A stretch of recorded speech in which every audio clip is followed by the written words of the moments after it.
ఇక్కడ కనిపిస్తున్నాడుగా నజీర్ థిల్లాన్, పాకిస్తాన్ పంజాబ్ పోలీసులో మాజీ SI, sub inspector of police, ప్రస్తుతం యూట్యూబర్.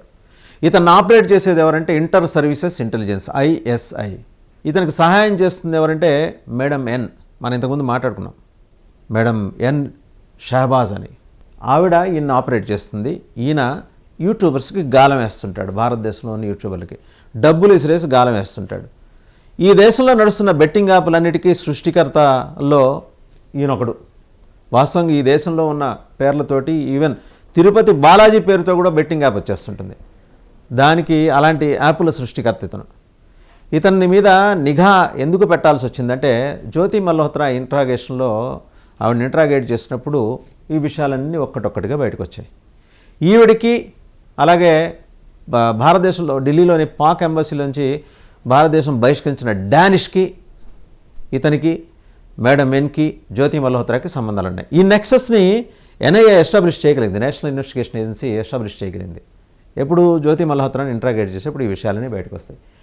ఇతనిలాగా చాలామంది మాజీ పోలీస్ అధికారులు, ప్రత్యేకించి పాకిస్తాన్ పంజాబ్ ప్రాంతానికి చెందిన వాళ్ళు ఖలిస్తాన్ టెర్రరిస్ట్ గ్రూపులతో కలిసి, ISI ఖలిస్తాన్ టెర్రరిస్ట్ గ్రూపులతో కలిసి ఈ ఆపరేషన్ నెట్వర్క్ అంతా చెప్తుంటారు. అసలు ఇతని పేరు ఎలా బయటకు వచ్చిందంటే మనకు గుర్తుంటే ఉంటే ఈ స్పైయింగ్ అసైన్మెంట్స్ ఇతను ఎవరికి, యూట్యూబర్స్కి ఇస్తాడు.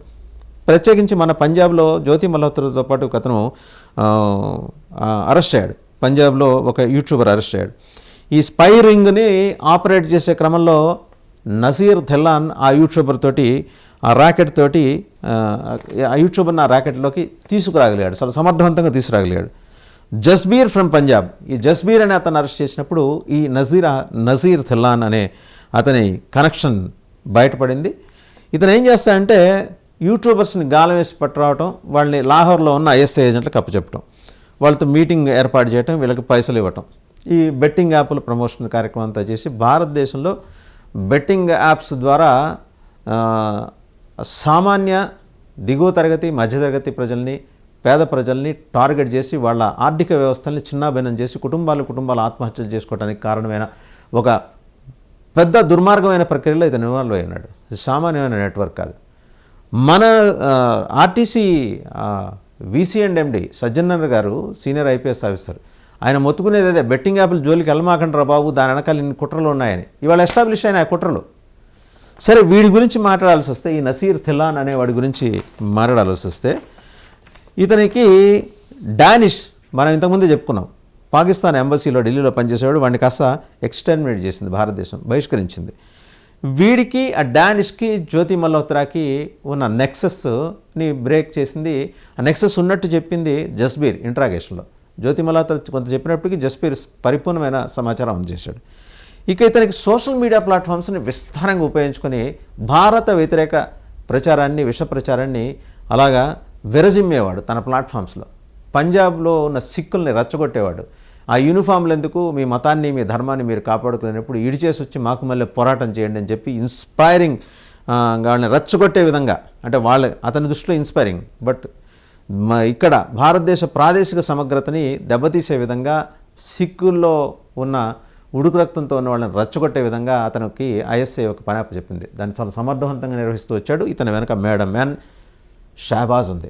ఆవిడ ఇంతకుముందు చెప్పుకున్నాం, పాకిస్తాన్లో ట్రావెల్ ఏజెన్సీ నడుపుతూ అక్కడి నుంచి జస్ట్ ఒక ఫోన్ కాల్ పాక్ ఎంబసీకి ఫోన్ చేస్తే ఇండియాలో ఉన్న యూట్యూబర్లకి ఇది under the guys of pilgrims to visit Hindu temples and Hindu Dharmik places in Pakistan అనే పేరుతో వీసాలు ఇప్పించేది. ఒక్క ఫోన్ కాల్. ఆవిడ భర్త ఒక మాజీ Pakistan civil servant. So network చూడండి, ISI ఎట్లా ఉపయోగించి, ISIని ఎవరు తక్కువ అంచనా వేయద్దు. ఇక్కడ తక్కువ అంచనా వేయడానికి కూడా ఇల్లేదు. వాళ్ళు అచ్చంగా పక్కోడి ఇంట్లో మంట పెట్టడం అనే ఒకే ఒక మిషన్ మీద వాళ్ళు పనిచేస్తున్నప్పుడు వాళ్ళకి ఇలాంటి వక్ర బుద్ధులు, దుష్టతలంపులు తప్పితే ఇంకోటి వస్తాయని మనం ఆశించడంలో అర్థం లేదనేది నా అభిప్రాయం.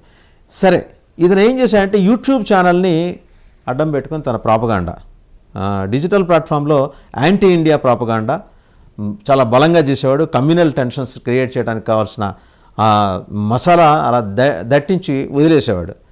పాకిస్తాన్ ఇంటెలిజెన్స్ ఏజెన్సీ ISI తరఫున పనిచేస్తూ థిల్లాన్ ఖచ్చితంగా కొన్ని టార్గెట్స్ పెట్టుకున్నాడు. Indian state and its institutions మీద, పర్టికులర్లీ పంజాబ్ పోలీస్ మీద టార్గెట్స్ పెట్టుకున్నాడు.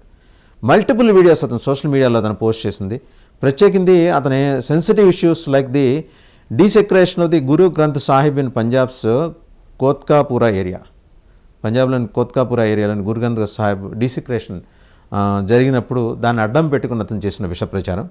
దాంట్లో ఆ వీడియోలో అతను పంజాబ్ పోలీసులో సిక్ మతస్థుల్ని రెచ్చగొడుతూ వాళ్ళ ఉద్యోగాలు మీ యూనిఫామ్లు తీసి ఇస్రావతులు పారేయండి, ఉద్యోగాలు వదిలేయండి, రిటాలియేషన్ తీసుకోండి, హింసాత్మకంగా ఉండాలి మీ రిటాలియేషన్, మీ ప్రతీకారం కూడా ఉండాలి అని వాళ్ళని రెచ్చగొట్టేట్టు చేసిన వీడియోలు కూడా దొరికినాయి. What is the use of wearing such police uniform which does not benefit the community. మీ సొంత కమ్యూనిటీకి ప్రయోజనం కలిగించలేని దుస్థితిలో ఉన్న మీరు ఆ యూనిఫామ్ వేసుకునే ప్రయోజనం ఇస్రావతులు పారేయండి అని చెప్పేసి he's heard saying in one of the videos. అలాగే ఇంకా ప్రొవోకేటివ్గా till the time blood is not shed the fate of our community will not change. మనం ఇలా ఊరుకున్నంత కాలం మన కమ్యూనిటీ అదృష్టం ఇట్లానే తగలడుతుంది అని చెప్పేసి వాళ్ళని రెచ్చగొట్టడం. లార్జర్ కాన్స్పిరసీ ఉంది. అతని ఇవన్నీ కూడా అనలైజ్ చేసింది NIA, National Investigation Agency analyse చేసింది. To disturb the communal harmony in Punjab and Khalistani elements and supporting or aiding Khalistani elements in expanding their network in India.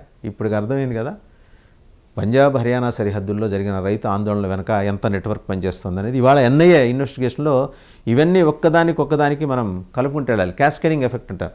ఒక సంఘటనకి అనుబంధంగా ఇంకో సంఘటన జరుగుతుంది, దాన్ని కనెక్ట్ చేసే డాట్స్ని పట్టుకోవడంలో ఎన్ఐఏ ఇవాళ సఫలమైంది. ఇంతకుముందు సఫలం కాలేదని కాదు, ఇవాళ ఒక సందర్భం వచ్చింది కాబట్టి ఈ సందర్భాన్ని జస్ట్ బ్రేక్ చేసుకుంటా జస్బీర్ అండ్ జ్యోతి మల్హోత్రా ఇచ్చిన సమాచారంతో లోపలికి వెళ్తే ఈ నసీర్ జిల్లాని దొరికాడు. ఇలాంటి పాకిస్తాన్ పంజాబ్ మాజీ పోలీసులు ఈ విష ప్రచారం జల్లుతూ ఐఎస్ఐతో పాటు ఖలిస్తాన్ ఏజెంట్లను చొప్పించడానికి కెనడా నుంచి కొన్ని ఆపరేటివ్స్ కూడా పనిచేస్తున్నాయి. ఇంకా వేరే దేశాల నుంచి యూఎస్లో కూడా ఉన్నారు. ఇవన్నీ నెమ్మదిగా బయటపడతాయి. ఐఎస్ఐ ఖలిస్తాన్ నెక్సెస్ ఏంటనేది తిల్లాన్ వీడియోస్ కనుక చూస్తే మనకి తెలుస్తుంది. ఆయన ఏంటంటే క్లెయిమ్ చేసుకుంటూ వస్తాడు, భారతదేశంలోనూ పాకిస్తాన్లో ఉన్న సిక్కులకి సపోర్ట్ ఉన్నట్టు క్లెయిమ్ చేసుకుంటూ వస్తాడు. Portraying Pakistani six as brothers to those in Indian Punjab. Pakistan పంజాబ్లో ఉన్నవాళ్ళు భారతదేశంలోని పంజాబ్లో ఉన్న సిక్కులకి బ్రదర్స్. సో వీరందరూ కలివిడిగా పనిచేయాలి, ఖలిస్తాన్ మూమెంట్ని జయప్రదం చేయాలని రెచ్చగొట్టే వీడియోలు ఈ నసీర్ దిల్లాన్ చేసి. ఈ ప్రొవోకేటివ్ వీడియోస్ అన్నీ కూడా వైరల్ అయినాయి. ప్రస్తుతం ఎన్ఐఏ దాని మీద వర్క్ చేస్తోంది. Reviewing the content and further investigating the digital logistical network supporting Dhillon's activities. ఒక నసీర్ దిల్లాన్, ఒక madam N, Jyoti Malhotra, Jasbir and జాగ్రత్తగా మనం కొంత డిసెండ్ అయ్యి కిందకు వస్తే తాజాగా దొరికిన భయా సన్నీ యాదవ్ ఫ్రమ్ తెలంగాణ.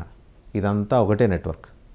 వాళ్ళ ఉద్దేశం కమ్యూనల్ హార్మనీని డిస్టర్బ్ చేయడం, భారతదేశంలో ఖలిస్తాన్, ఐఎస్ఐ, మావోయిస్ట్ అందరినీ కలిపి ఒకే ప్లాట్ఫామ్ మీద తీసుకురావటం, రెడ్ కారిడార్ మధ్యలో ఆగిపోయిన రెడ్ కారిడార్ నిర్మాణాన్ని పరిపూర్ణం చేయటం చేసి అందులో భాగంగా భారతదేశంలోని చాలా రాష్ట్రాలను అప్ టు కన్యాకుమారి దాంట్లో ధ్వంసరచన చేయటం ఎస్టాబ్లిష్ అయింది. రేపో మాపో ఇతన్ని కూడా ఎలా పట్టుకోవాలో తెలుసు ఎన్ఐఏకి.